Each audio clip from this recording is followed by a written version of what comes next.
За сайн байцгаана уу? Та бүхэнд энэ өдрийн мэндийг хүргэе. Олон улсын Улаанбаатар их сургуулиас эрхлэн гаргадаг IUU подкастын энэ удаагийн дугаарт олон улсын Улаанбаатар их сургуулийн Сувилхон сургуулийн багш нар маань оролцож байна. За би өөрийн хажууд сууж байгаа багшаас ахуулаад танилцъя. Дондоо сүрэн гэдэг багш байгаа. Та намайг Дондоо сүрэн гэдэг. За та бүхэнд энэ өдрийн мэндийг хүргэе. За Сарвалт багш. За намайг Сарвалтя гэдэг. Эхийн Сувилхон багш. Энэ өдрийн мэндийг хүргэе. За мэдгэнөө намайг Амар Жаргал гэдэг Сувилхон сургуулийн багш байгаа. За миний бие Оюун Бэлэг. За бид дөрөв өнөөдөр хамтдаа Бүгд найрамдах Солонгос улсын алдарт цэвэрлэгч үндэсний ассамблийн гишүүн асан, эрүүл мэнд нийгмийн хамгааллын сайд асан, за олон улсын Сувилхон нийгэмлэгийн тэргүүн Ким Муин багшийн намтрыг өгүүлэх цэвэрлэгч таны мянган боломж номын талаар яриад хэлэх гэж байгаамаа. За тэгээ уг номыг одоо түүний шавнар болох Ким Инсүг угаашил гэх профессорууд бичсэн. За уг хоёр профессорын нэг нь буюу одоо угаашил гэх эрхэм хүнд хүн бол манай олон улсын Улаанбаатар их сургуулийн Сувилхон сургуулийн захирлаар 10 жил орчим ажиллаж байгаа. Монголын Сувилхон төлөө цохилох зөрхтэй ийм нэгэн хүн байгаамаа. За уг номын нэрнээс эхлэн одоо танилцуулга тодруулга хийх юм бол уг номын нэр нь Солонгос хэл дээр бол цэцгэнд өгөх мөрөөдөл нэртэй байсан. Харин Монгол болон англи хэл дээр орчуулахдаа бол сувилагч таны мянган боломж гэж орчуулагдсан байдаг. Учир нь гэвэл сувилагч хүнд боломж олон байдаг тул бэлтгэлтэй байхыг мөн олон улсын иргэн байхыг Ким Муин гэх одоо энэ эмэгтэй дүрээр хооч үедээ мэдүүлэхийг зорьсон ийм ном байгаамаа. За тэгээд номын эхний хэсгээс Дондоо сүрэн багш маань одоо өөрийн танилцуулга өөрийн сэтгэлдээсээ хуваалцах юм байна. Энэ номны тодорхой сэтгэл гэх юм бол энэ ном маань эхэлж танилцуулахаас өмнө би сувилагч гэж хэн бэ гэдгийг товчхон үгээр тайлбарлая. Хүн эхийн хөвлөд бүрэлдэхүүн бий болсон үеэс ахуулаад одоо эцсийн мөчөө хүртэл энд одоо тусламж үйлчилгээ үзүүлдэг хүн маань сувилагч мэрэгчлээ хүн байдаг. За үүний тод жишээ болох сая Оюун Бэлэг багшийн тайлбарсанчлан Солонгосын төдийгүй дэлхийд мэрэгжлийн үн цэний хүндийг өндөр дүүргэсэн бидний бахархал болсон Ким Муин багшийн намгар түүгээс хуваалцж байна. За энэ ном маань одоо багшийн яг эхлээд 1981 оны 5 дугаар сарын 12-нд Солонгосын 11 дахь удаагийн үндэсний ансамблед гишүүнээр элсэж ороод анхны илтгэлийг нь сувилагч мэрэгчлэлтэй Азаас одоо Джонс Хопкинсийн сургуулийн докторийн зэрэгээр нийгмийн эрүүл мэндийн чиглэлээр доктор мэрэгчлэл зэрэг хамгаалсан ийм багш маань одоо энд гишүүн болж ороод үг хэлж байгаагаар эхэлдэг юм. За энэ болохоор ер нь миний энэ номноос авсан одоо ойлгосон гол ишлүүд нь юу гэх юм бол Ким Муин багш 81 оноос хойш 4 жилийн хугацаанд бол үндэсний ансамблийн гадна дотны үйл ажиллагаанд оролцож байгаль орчны төдийгүй бусад хуулийг боловсруулахад оролцож байсан бодож мөн өшөө дээрээс нь тамхины тухай хуулийг санаачлаад зохисох конгрессыг олон улсад төлөөлж байсан нь олон улсын парламентын нэгдсэн хуралдаан байсан.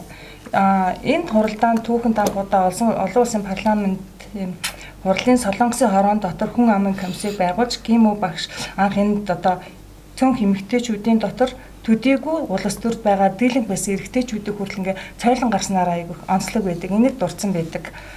За 1980-аад онд огт интернет байгаагүй үед Ким Муин багш Солонгосын сувилагчдын нийгэмлэг, олон улсын сувилагчдын нийгэмлэг, Солонгосын үндэсний ансамбль мөн эрүүл мэнд нийгэм хамгааллын яамны сайдаар томилогдсон мэдээ хоромхон зур дэлхийн нийтээр тархсан тохиолдол байсан. Энэ хүний сургаал нь ялангуяа эмэгтэйчүүд эмэгтэй хүн гэдэгт хүлэгдэхгүйгээр сувилахын үүрэг ажилтаа үнэн сэтгэлээс хандахтаа түнд баригдaltaгүй үргэж дэлхийг харахыг сургасан байдаг.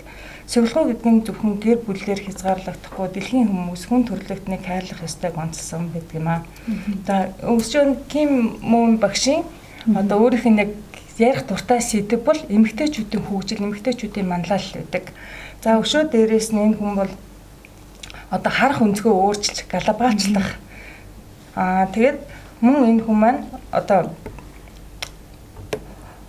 боловсон хүчнийг хөгжүүлэх тал дээр бол илүү их анхаарч ирсэн. За энэ хүний бас гол хийсэн юм бол бас одоо 80-аад оны үед нэг удаагийн шипрез гэдэг төслийг хэрэгжүүлээд энэ үед бол нэг удаагийн хэрэглээ хомос байнгын нөгөө чанагдаж ариут хагдаг шипрезээр хэрэгжилжсэн учраас халдварт өвчин тийм ээ шипрезээр дамжих өвчнүүд гардаг байсан. Энэ үед л 80-аад оны үед Ким Муин багш бол өөрөө санаачлан энэ төслийг хэрэгжүүлсэн. Үүний үр дүнгээр бол халдварт өвчин шипрезээр дамжих халдвар бол зогсон. Ийм гайхалтай зүйлүүдийг л өөрөө санаачилж хийсэн хүн байт юм аа. Тэгэд яг энэ үйл ажиллагааг энэ бүгдийг явуулж байхад бол одоо багшид айгүй их саад бэрхшээл даваа нухчаа байсныг энэ хүн маань яг өөрөө даван туулаад энэ бүхний эцгийн зорилгот бол хүрсэн энэ тухай өгүүлдэг. Тэгэхээр 1980-ад оны үед одоо тухайн Монгол үеийн совилгыг тас өгч ярил.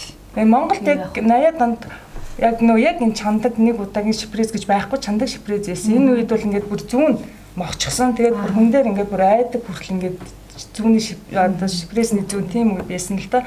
Тэгэд манай Монгол улсад 1990-ад оноос бол нэг удаагийн шипрезний хэрэглээ бий болж ирсэн.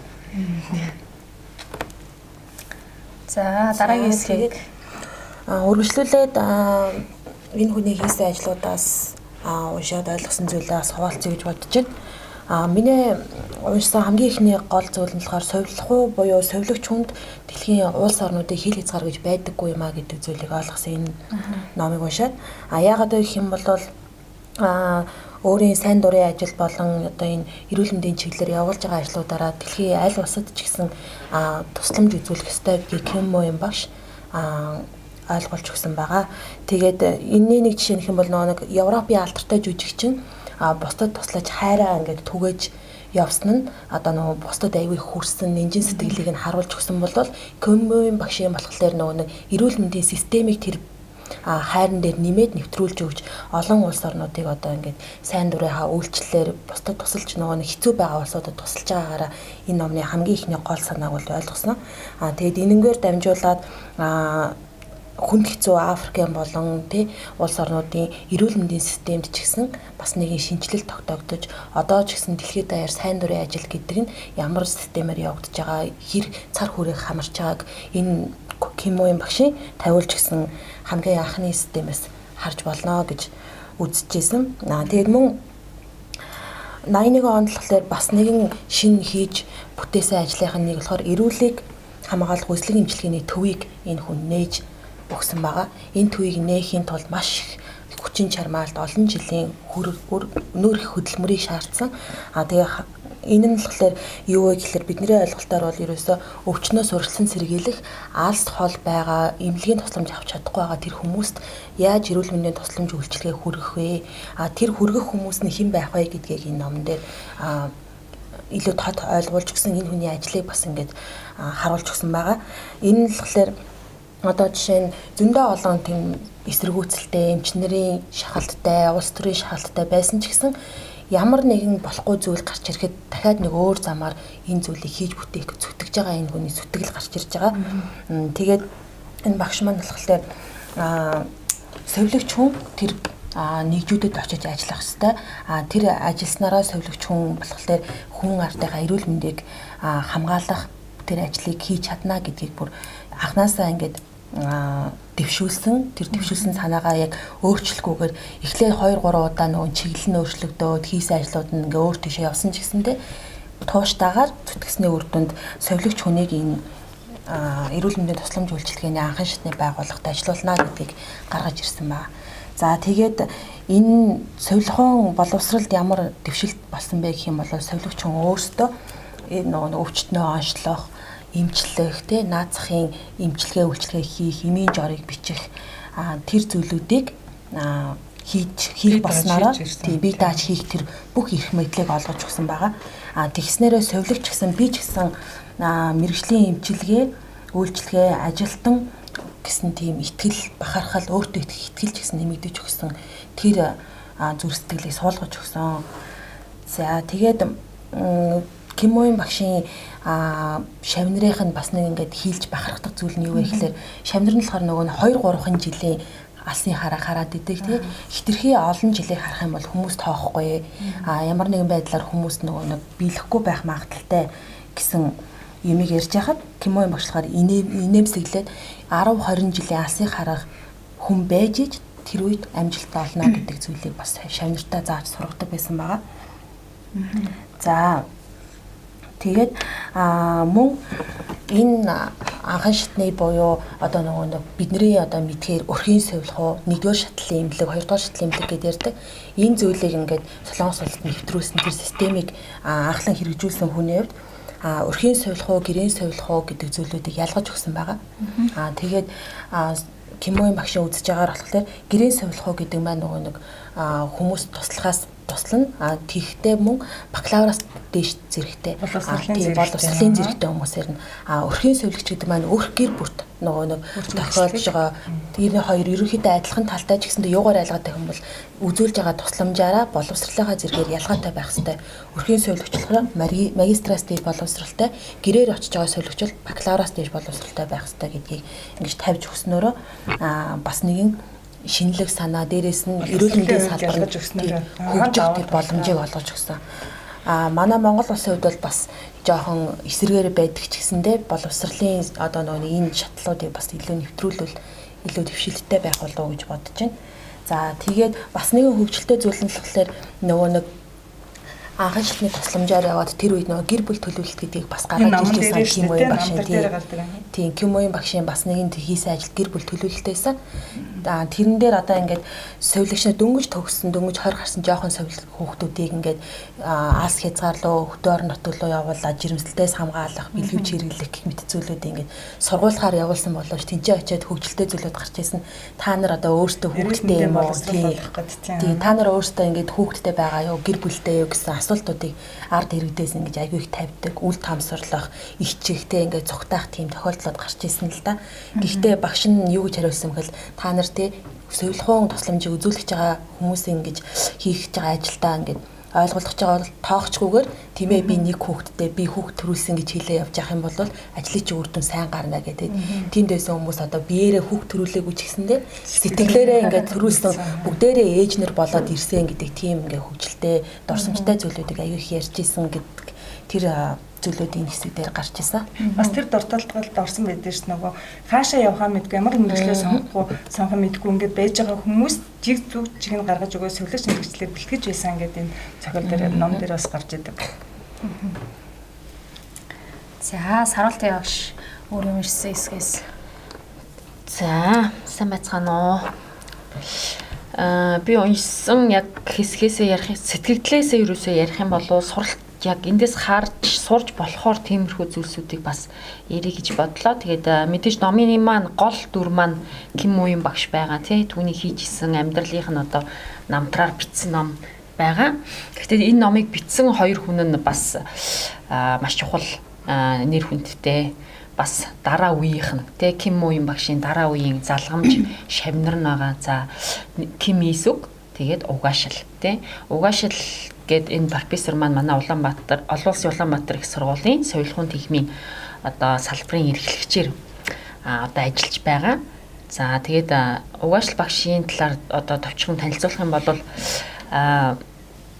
Монголд ирээд аягүй удаан Монголын сувилахуудаа маш их одоо орооцолцсон. Монголын сувилахууд маш их одоо чиглэл зааг тий олон зүйлийг одоо зааварчилж өгсөн тийм хүн байгаа. Монголын бас сувилахуун хөгжил тодорхой хэмжээний одоо хувь нэмрээ оруулсан хүн гэж үзэж байгаа. За тэгээд угаашил багш нөгөө оюутнуудтай уулзахаараа нэг үгийг хэлдэг. Тэрний үе гэхээр төгсөлтийн баяраар ч юм уу эсвэл бол хичээлийн шинэ жилийн нээл дээр те. За юу гэж хэлдэг вэ гэхээр бэлтгэгдсэн хүнд боломж үргэлж байдгаа гэдэг үгийг хэлдэг. Тэгээд бидний нөгөө номын нэрийг цэцгэн дөх мөрөөдөл гэдэг юу нэртэй байсан шүү дээ тий Солонгос яг одоо утга нь. Гэхдээ бид нар монголоор орчуулахдаа сувилагч таны мянган боломж биднэрт байна гэдэг тэр алсын хараад биднэрт аюу хөхийг хүссэн ном юм болов уу гэж би харсан. Тэгээд энэ номыг хараад уншиж байхад яг уу бид нар зарим нь ойлгохгүй байж болох ч гэсэндээ тухайн үеийн нөгөө нэг нийгмийн байдлыг бас айгүй сайн гаргаж өгсөн байгаа. 1900 бараг 70-аад он 80-аад оны Монголын Монголын бишээс нөгөө сувилахуун аж амьдрал ямар байсан тухайн Солонгос улсын одоо ард иргэдийн амжиргаа тий амьдрал эдийн засгийн байдал улс төрийн байдал за энэ бүх зүйл маань бол маш хэцүү хүнд нөхцөлд байсан. Одоогийнхоос одоо бол маш гайхалтай хөгжсөн байгаа шүү дээ тий.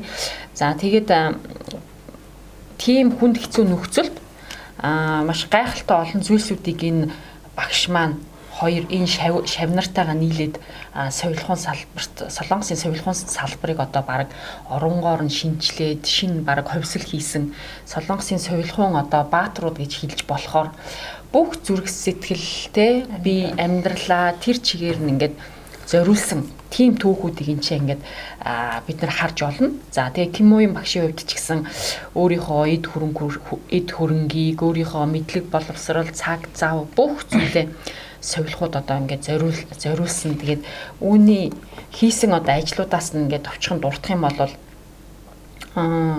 яасан хамгийн нэгдүгээрт нь яасан бэ гэхээр Солонгосын совилгын нийгэмлэгийг санхүүгийн хувьд одоо маш хүчрэх болгосон. Урд нь бол зүгээр совилогч нараасаа татвар аваад тэр мөнгө нь ерөөсө хаанаач хүрдэггүй, совилогч нарын аж амьдралч гэсэн хэцүү, тухайн нөхцөл байдал хэцүү. Тэр үед энэ Кимогийн багш маань ямар зүйлийг санаачилсан бэ гэхээр олон улсын төслүүдийг оруулж ирэх. За засгийн газраас одоо хэрэгжүүлж байгаа эрүүл мэндтэй холбоотой одоо төсөл хөтөлбөрүүдийг одоо нийгэмлүүгээ татж оруулаад санхүүг босгож ирсэн. Тэгээд Кимогийн багшийн хувьд ингээд унших юм бол тал талын тим одоо юу гэм авьяастай тим хүн байсан. Тийм. Яг тухайн тэр цаг үед тэр одоо цаг үеийн үед ингээд бүр тэр цаг үеийн төлөө төрсэн хүн шиг тийм одоо хүн байсан. Тэгээд байсан ч гэжтэй одоо амьсэрэн байгаа шүү дээ. Яг гоо тэгээд энэ номыг уншиж яхад тий одоо амьсэрэн 90 хэдэн настай гэлээ. Ямарчаа 90 гарсан чээжүүдүүд амьдардаг.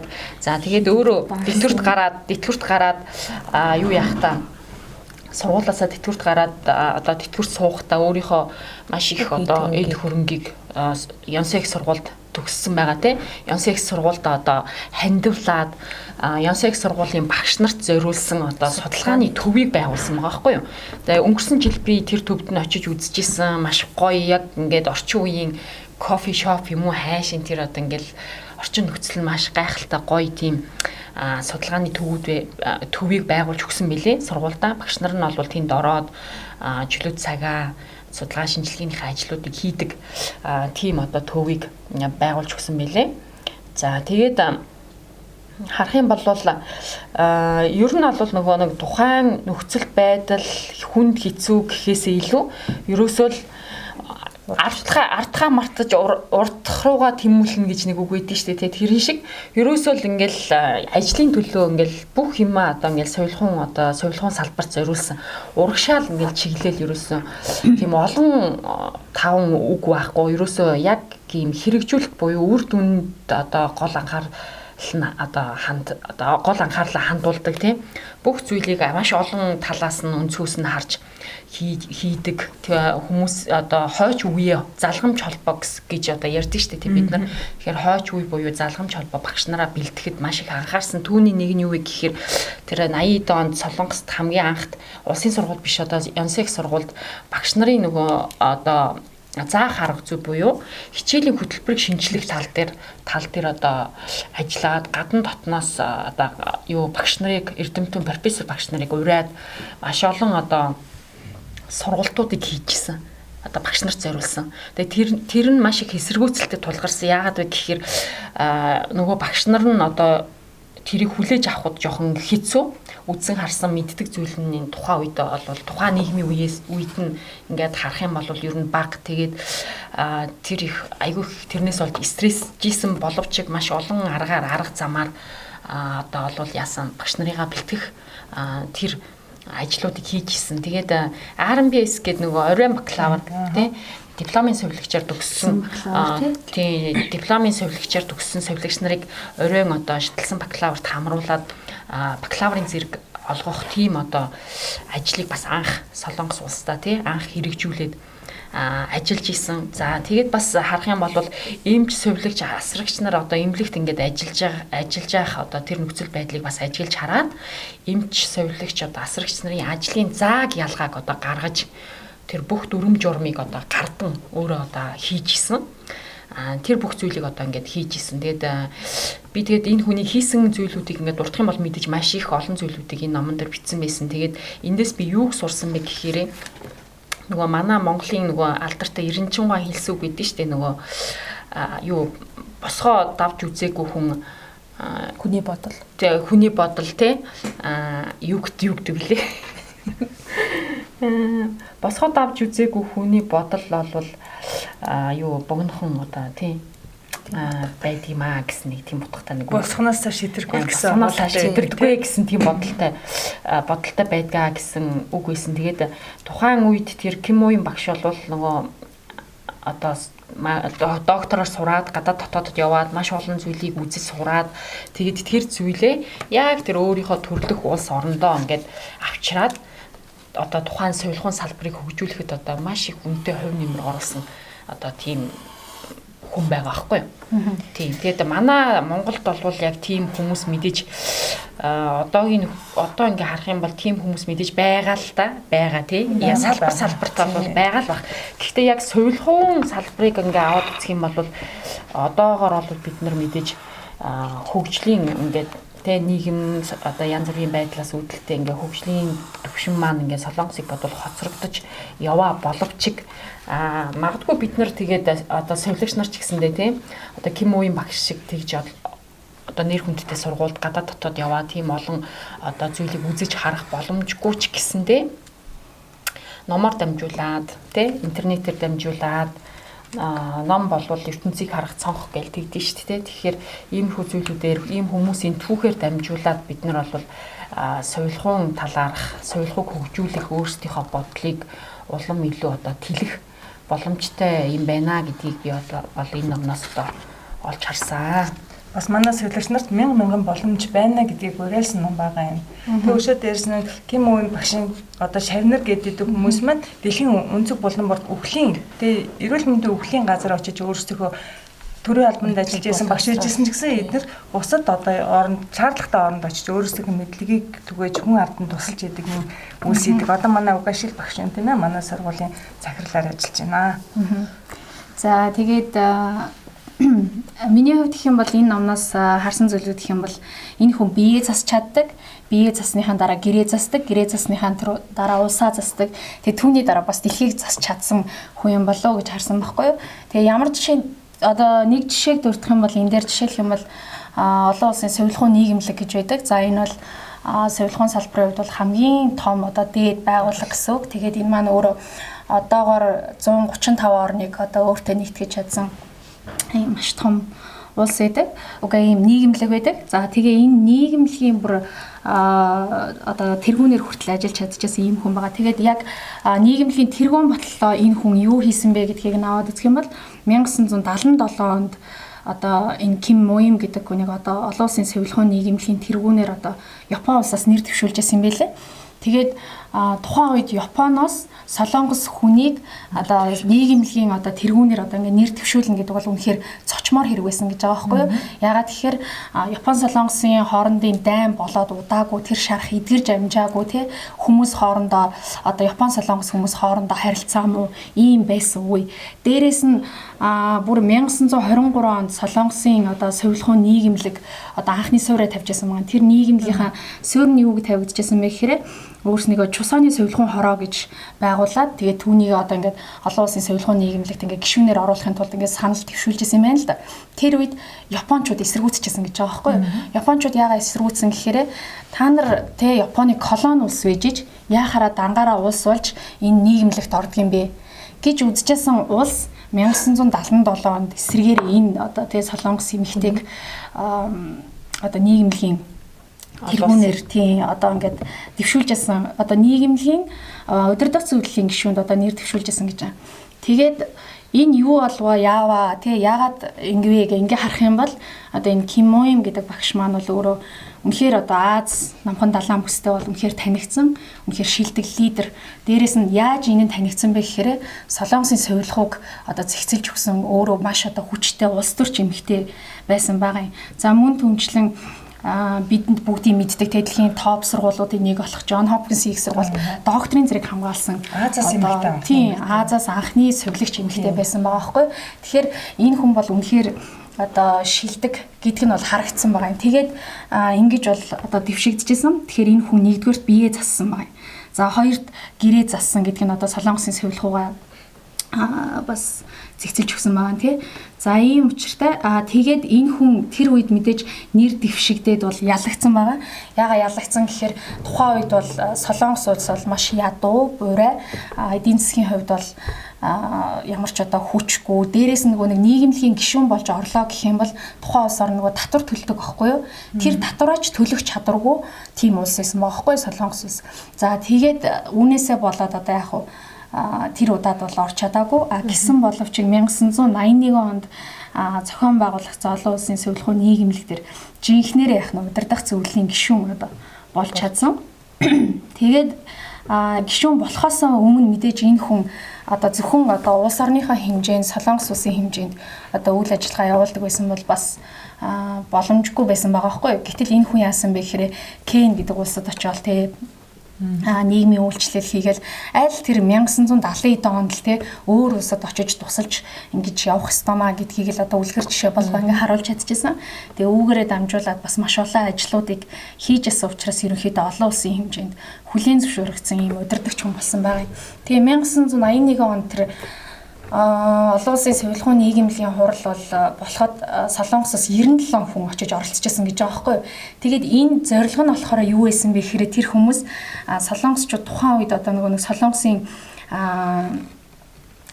Солонгос улсдаа олон улсын совилгын нийгэмлэгийн 4 жилдээ нэг л удаа болдог. Одоо совилгч нарын хувьд баг олимп гэсэн үг байхгүй юу?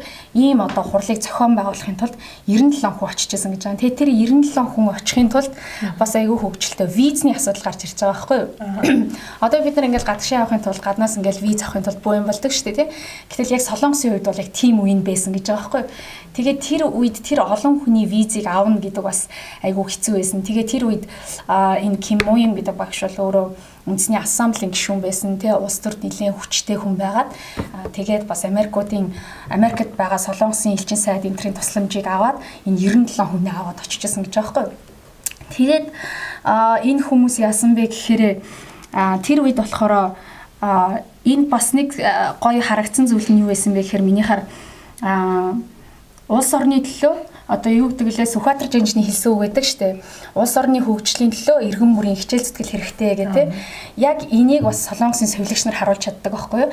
Яасан бэ гэхээр яг тэр зөвшөөрлийг авахын тулд тэнд одоо очсон бүх Солонгос одоо совилогч нар маань бүгд одоо тэр үндэснийхээ хамбуугийг айгуу гоё үзэсгэлэнтэй гоё хамбуугийг өмсөөд дээрээс нь тэднэрт ингээд нэг одоо Америкт суудаг одоо Лос Анжелес хотод суудаг элчин сайдны хүртэл юм тусаа машин гаргуулад тэр хүмүүсээ тэр хуралд ингээд хүргэж өгч байсан гэж байгаа байхгүй.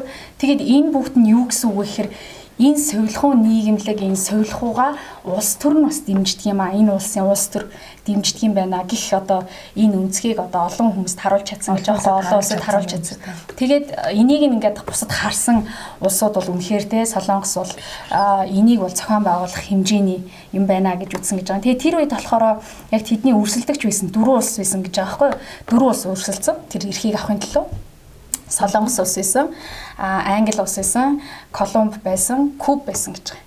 Тэгтэл яасан бэ гэхээр Англи улс бол үнэхээр бас тэнд том хүчтэй өрсөлдөгч байж байгаа байхгүй. Ягаад тэгэхээр яг 1989 онд хэрвээ тэр олон улсын совилгын нийгэмлэгийн хурлыг Солонгос хэрвээ одоо зохион байгуулах болно шүү дээ, тий.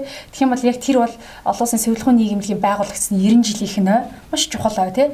Дээрээс нь Англи улс бол нөгөө нэг орчин үеийн совилгын үндэслэгч Florence Nightingale-ийн их орон шүү дээ. Их орон гэж үздэг учраас ер нь бол тийшээ явах магадлал аягүй хийсэн гэж байна. Тэгээд энэ бүгдийг одоо тэр Ким Моим гэдэг багш маань одоо өөрийнхөө тэр шавнар цог явсан совилогч нарынхаа хүчээр те бас дээрээс нь их орондоо байгаа тэр совилогч нарын хичээл зүтгэлээр одоо ингээ их орондоо авчирч чадаад энийг зохион байгуулсан талаар ярьдаг. Тэгээд энийг ингээ зохион байгуулаа явж байхад бас мэдээж хүмүүсийн дунд ингээд хэцүү зүйлүүд бол ингээд байгаа юм. Тэгээд тэрийг энэ дээр одоо юу зөвөрлж ийн гэхээр одоо энэ хүмүүсийн хичээл зүтгэл бол хадыг өндгөөр зохихтой адилхан юм а гэж бүржилж байгаа байхгүй. Тэгээд тийм боломжгүй зүйл дээрээс хүртэл боломжийг бий болгосон. Тэгээд тэр олон улсын совилгын нийгэмлэгийн тэр 4 жилдээ нэг л болдог тэр хурлыг одоо тэр Солонгос улсад зохион байгуулснаар ямар ашиг тустай юм гэхээр нэгдүгээр улс орноо улс хүмүүс таниулж байгаа юм тий. Манай улс бол ийм хэмжээний одоо хурлыг зохион байгуулах чадвартай хүчин чадалтай улс юм а гэдгийг одоо харуулж байгаа. Мөн түүгээр дамжуулан дотооддоо совилгуу одоо тий Солонгос улсын совилгуу бол энэ хэмжээнд хөгжиж чадсан юм а гэдгийг бас хүмүүст харуулж чадж байгаа байхгүй. Тэгээд тухайн үед бол тиймэрхүү хурлыг зохион байгуулад ашиг орлого олдог байсан үгүй гэж байгаа байхгүй. Зүгээр л яг өөрснийгөө таниулах одоо олсон зардлаа нөхчийн үйл их юм байдаг байсан гэж байгаа байхгүй. Гэтэл эсэргээрээ энэ хурлаас тэд нар яасан бэ гэхээр тухайн үеийн одоо 1 тэрбум 500 сая воны одоо ашигыг олж чадсан гэж байгаа байхгүй. Тэр чинь амар их мөнгө шүү дээ тий. Одоо биднэрт Солонгосын 1 тэрбум вон ч гэсэндээ асар их мөнгө шүү дээ тий. Тэгээд ийм мөнгөийг цуглуулж чадчихсан гэж байгаа. Тэгээд ерөнхийдөө номын төгсгөлийн хэсэг болохоор цэцгнээс ч үзэсгэлэнтэйгээд хэсэг байдаг. Ном маань ер нь бол одоо совилогч хүний амьдралыг цэцэг байгальтай авих те жишиж ярьдаг юм ном байгаа. Тэгээд Ким Моён багш ерөөхдөө ингээд тэтгэвртэй гарч байгаа байхгүй юу. Тэгээд тэтгэвртэй гарсан хойно нь яасан бэ гэхээр тэр багш маань Ким Моён багш болохоор Солонгосын Ёнсэн их сургууль насаараа багшилсан юм багш байсан. Гэтэл тэр хүнийг өөр сургуулиас улаан загалмай нийгэмлэгийн сургуулиас одоо ирж ажиллаач манай сургуулийг одоо тийм эмхэлцэгцэж өгөөч гэсэн саналыг тавьдаг те. Гэтэл тэр хүн тэтгэвртэй гараад ингээд жаргаад сайхан байж ах насан дээрээ одоо тийшээ явна гэдэг бол түүний одоо шавнырийн хувьд бол те байж боломгүй зүйл те. Багшигаа битгий яваач гэж ятгсан боловч тэр хүн зүгээр тэр бүгдийг үл тоон одоо тэр одоо сургууль дээр очиж бүхнийг эхнээс нь бас дахиж эхлэж те ингээд шинээр босгож өгч байсан ийм бас ач гавьяатай хүн байдаг юм байлээ. За мөн түнчлэн энэ хүний бас нэг улс төрийн хараа бодлогыг нь аваад үзэх юм бол яасан бэ гэхээр энэ хүн бас хоёр Солонгосыг нэгтгэх талаар аль хэдийн бодцсон тэрнийхэн төлөө юмаа хийцэн хүн байгаа байхгүй. Яасан гэсэн чинь хойд бол өмнөд Солонгос бид бүхэн мэдж байгаа шүү дээ. Тэгээ хоёр хуваагдсан байдаг. Гэтэл энэ хоёр улсыг нэгтгэхийн тулд хизээ нэгэн цагт нэгдэнэ гэж одоо Солонгос хүмүүс харж боддөг юм байна л да. Тэгтэл яасан бэ гэхээр энэ хоёр нэгдэх үед хөгжлийн хувьд асар их зөрүүтэй болцсон. Ялангуяа совилгын боловсролч гэсэндээ маш их асар их ингээд хөгжлийн ялгаатай болцсон тий. Одоо хойд Солонгосын совилгын хөгжлийг нь аваад үзэх юм бол тэд нар өөрснийхөө совилгын хөгжилтэй харьцуулах юм бол те баг газар тэнгэр шиг ялгаатай гэж одоо үзсэн байгаа байхгүй. Гэтэл энэ газар тэнгэр хоёр одоо ингээ холилдох үед нийлэх үед одоо яах вэ гэдгийг нь хүртэл энэ хүмүүс урьдчилж бэлдсэн байгаа. Яаж бэлдсэн бэ гэсэн чинь хойд Солонгостой хилэлдэг хятадын Ямбён гэдэг юм мууж байгаа байхгүй. Тэгээ тэр муужид болохоор ямар хүмүүс байдаг вэ гэхээр Солонгосын хятад хүмүүс. Одоо юу хөө хятадд амьдардаг Солонгос одоо цустай иргэд гэсэн үг. Тэгээд ийм хүмүүс амьдардаг тэр газар очиод одоо бас ингээд нэг совилгын боловсролыг нь хөгжүүлж эхэлсэн байгаа байхгүй. Олон улсын хэмжээнд гараад зөвхөн одоо тэндээ биш. Тэгээд тэндээс болохоор яасан бэ гэхээр тэнд бэлтгэгдсэн хүмүүс нь Ямбён гэдэг тэр одоо Ямбёноос одоо тэр хойд Солонгос руу нэвтрэх боломжтой учраас тухайн хэсэг газрыг бас төхнүүлэхэд хувь нэмрээ оруулна гэж ингээд үзсэн байгаа юм.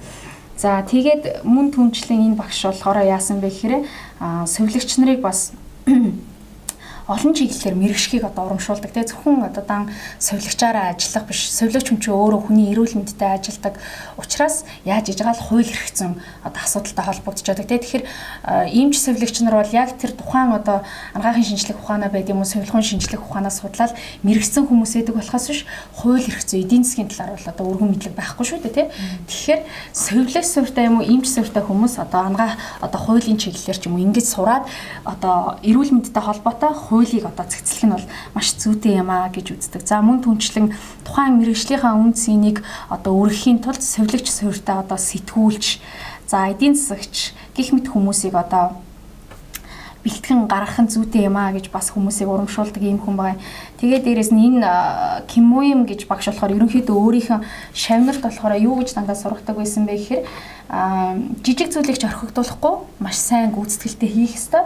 Дээрээс нь барилга хот байгууламжинд хөрөнгө оруулахаасаа илүүтэйгээр хүнийг босгох ёстой. Хүнд хөрөнгө оруулалт хийх ёстой гэдэг одоо үслийг бол гүн бат суулгаж чадсан байгаа байхгүй.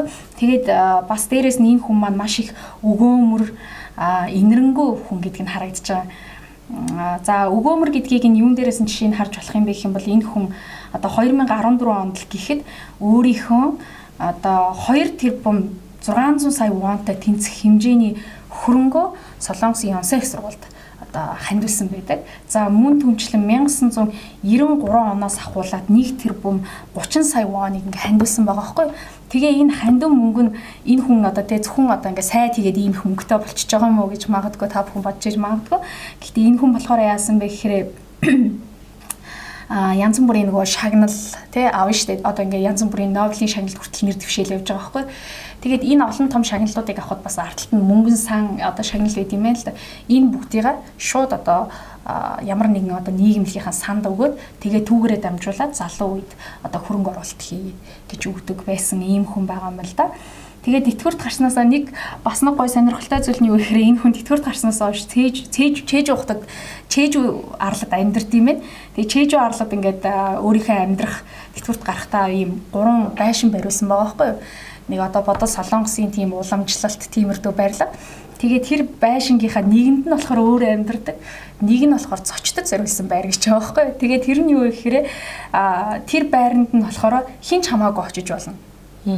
Сувилгуутай холбоотой одоо сувилгын ямар нэг ажил хийж байгаа хүн байх юм бол очиод амарч болно.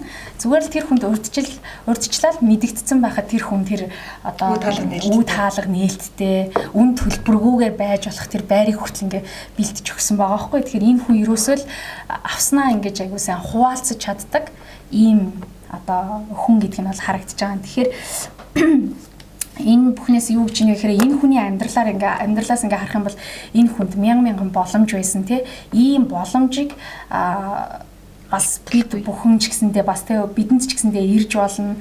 Тэгээд энэ боломжоо бас нөгөө бусдаа ингэж хуваалцах зүрх сэтгэлтэй байх юм бол улам их одоо улс орон хөгждөг, альва салбар хөгждөг гэдгийг одоо харуулж чадсан ийм гайхамшигтай ном байсан гэж одоо хэлмээр байна. Энэ боломж гэсэн надад бас нэг удаа олцоо 2013 онд Солонгост ажилтаа би одоо туршилт судалж яаж байгаа. Яг энэ хоёр багш Ким Исүк, Ким Moo багш хоёртой хоёуландаа таарсан. Гэхдээ ийм агуу хүн гэдэг тэр үед мэдээгүй.